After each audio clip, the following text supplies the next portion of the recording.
May the words of my mouth and the meditations of all our hearts be acceptable to you, O Lord. Amen. In the lectionary readings for today, both Old Testament and New Testament, these we have read and those we have not chosen for worship, we are approaching on this, the fifth Sunday in Lent, the darkest point of the gospel experience. It's not a comfortable place to be, and it's certainly not easy to say that death is not the last word. And as we wait for the last few weeks before the entry into Jerusalem, it's not a comfortable place to wait either. But wait we must. We have the benefit of hindsight. But in our watching and waiting, how are we raising our awareness of signs of hope? How are we empowering our community, the church, and the beyond to do the same thing, both individually and corporately? The story of Lazarus is only found in the Gospel of John, and it seemed right to read all of it. And my thanks to the two readers again, who offered such a nice balance to the story. John really goes to town with this account of Lazarus, and he packs in so many different strands. It is not just a story about Mary and Martha and their grief at the illness of their brother. It pulls Jesus into the picture at an early stage, since he seemed to have an acquaintance with Lazarus. Martha tries to blame Jesus for not trying harder to cure her brother. The disciples, meanwhile, advise against Jesus going to Judea. Be careful. It's not wise. Jesus then takes the stage, says that Lazarus is dead, but that he, Jesus, offers a different kind of life which comes from faith in him, life which is offered through resurrection. And remember, this predates the events of Easter in a few weeks' time. This is Jesus revealing himself at an early stage. This is another early tutorial for the disciples who are beginning to flag at this stage. The story moves on, with Mary willing Jesus to save her brother, and with Martha, always the practical one, feeling that 3 days in the grave with all its stench makes it unlikely that there can be restoration of life. Jesus weeps. But what's he weeping about? The loss of Lazarus, or a deeper and more symbolic loss? The final act occurs when Jesus thanks God, his Father, for hearing him, commends the gathered crowd, some of whom rolled the stone away. And then he called Lazarus in a great shout to come out, followed by a further call to loose him, let him go. A story of epic proportions, with many actors, many stages of scenery, with lots of comings and goings, a timeline which lasts at least 4 days. It is John's style to keep pointing us to the glory of God revealed in the resurrection of Jesus.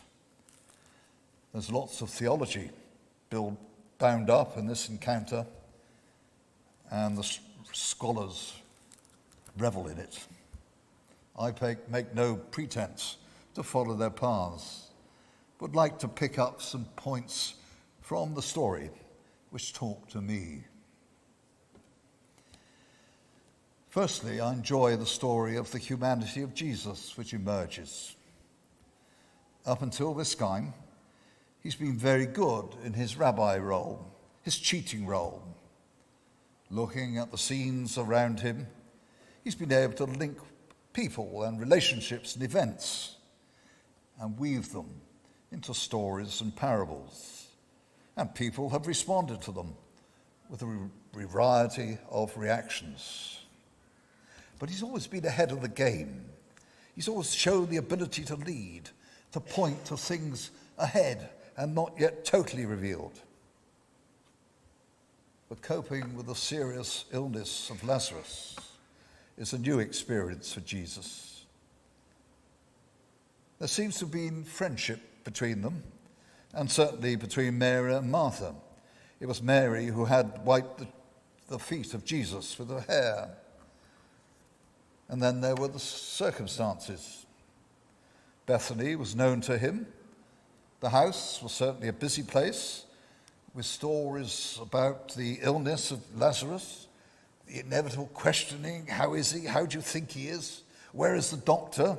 Or the equivalent of the first century doctor. The sisters were agitated and insisted on bringing Jesus into the action, whilst outside the disciples were not sure about what might happen next. And there was Jesus weeping. These words strongly suggest that he knew anger and grief and deep spiritual pain, as we do. He was moved to compassion, even as he knew that all this had happened for the glory of God. It is an emotional and relationship climax for Jesus. There is also an attachment, a connection to people which had not been noticed previously. As the story moves on from here, the disciples show more affection in their interactions with Jesus.